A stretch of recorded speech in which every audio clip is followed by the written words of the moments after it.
All right, hey out there. Here we are at Badger Rock out here on the urban farm. And if you are a person who has things in the ground at this time of year, mid July, you know it is weeding time. So we get a lot of questions about what's a weed, what's a vegetable, how can you tell when you're first starting to garden? So we're going to go on a little weed walk today, and I'm going to show y'all a whole bunch of different kinds of weeds that we have at our farm and that you will probably have in your farm. Some of them you can eat, some of them are actually medicinal, some of them I don't know uses for, but we will do a little walk and talk about them.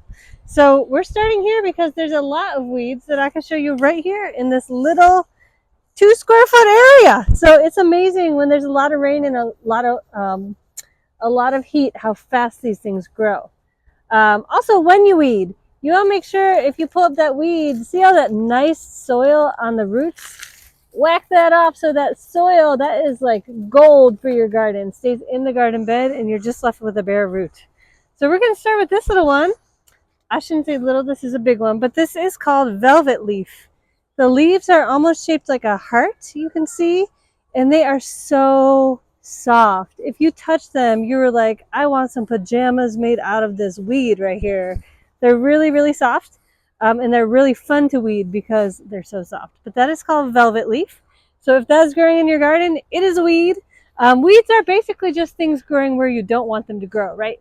Because every plant has a purpose, but sometimes we need to just clear some plants out of our vegetable beds for them to thrive. So velvet leaf is the first one. Make our little weed pile over here. And if you come on in, we have, oh my gosh, there's such a little variety to talk about in here. We have this one, which we met before in our edible weed walk. This one, you can see there's little purple spots on the leaves that look almost like a thumbprint. That's called lady's thumb. This is another weed really common around here that you'll find. It's got these lance-shaped leaves. Edible. I recommend cooking it like you would a green because it's a little tough to eat raw. But we did put it in a pesto we made a couple weeks ago. That's lady's thumb. Also right here, this one right here, you can always identify this one by its bright pink right above the root spot. This is called wild amaranth or pigweed. This is another one that you can eat. A lot of people will collect this and cook it up and eat it. Amaranth is that ancient grain that people recommend buying instead of rice because it's super, super high in nutrients. This also will make seeds, amaranth seeds that are wild amaranth that you can also collect and use for that grain, but you can also eat the leaves.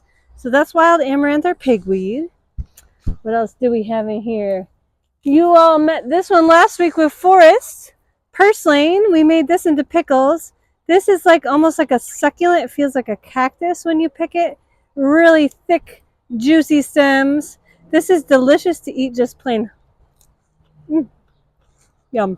Put it in a salad. It's got a little bit of a citrusy kind of kick to it. Also great to make pickles out of. This is the only source of omega-3 fatty acids in a plant that I'm aware of. So really good. Those are the super healthy fats that are in fish. Love that. Let me stop eating and keep going on our tour. This one, I don't know any use for it except for making people allergic. This is common ragweed. So when this goes to bloom, that pollen is what a lot of people are really allergic to. So if you see this in your garden, pull it before it goes to flower so that it doesn't make your friends and family all snotty. I once picked my mom a bouquet of ragweed thinking it was so beautiful. I brought it into her. She's seriously, seriously allergic. You can imagine how much she appreciated that bouquet. So get it before flowers. You can see it's got feathery leaves. The leaves are growing opposite each other on the stem, which means right across from each other towards the base. But then as you go up further, you can see they start looking a little more alternate. So instead of opposite like that, they look more like that. So this is common ragweed. There's also one called giant ragweed that you also want to pull if you find it. Another one that you should pull as soon as you see it before it flowers is this one, prickly, prickly, prickly. This is thistle. This is a really This is a weed that spreads through underground runners, and once you have it, it's really, really hard to get rid of it. The best way that I found is to let it grow so that that root is putting a bunch of energy into the plant, but then pull it before it flowers so it doesn't seed and spread. And over time, supposedly that root will get depleted from continuing to pick off the growth. But really challenging. We smothered an area of Canada thistle with carpet once for 7 years, hoping it would go away. We pulled it up, and guess what? Next year it came right back up. So it's really hard to get rid of. But if pulling it is the best way that I have found. Another one that's everywhere this time of year is just grass. There's a number of different grasses.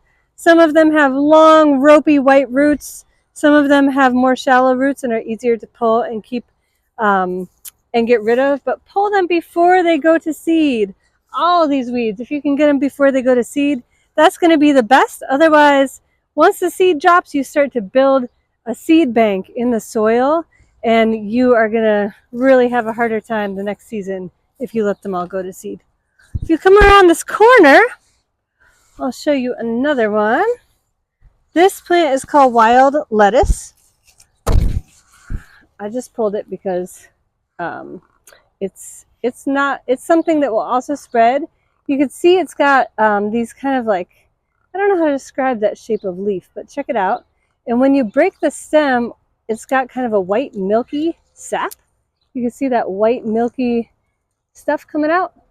So that's a hint that it's wild lettuce if it's got that white milky sap. Milkweed has that too, and I'll show you that. I don't know of a medicinal or edible use for wild lettuce. It's also got lots of spikes on the back of the leaf. But if you know a use of it, pop it in the comments. I'd love to know because there's a lot of it around here. So that's wild lettuce. And yeah, I think those are most of what we're seeing in this bed, but I saw a couple other things over this way I could show you.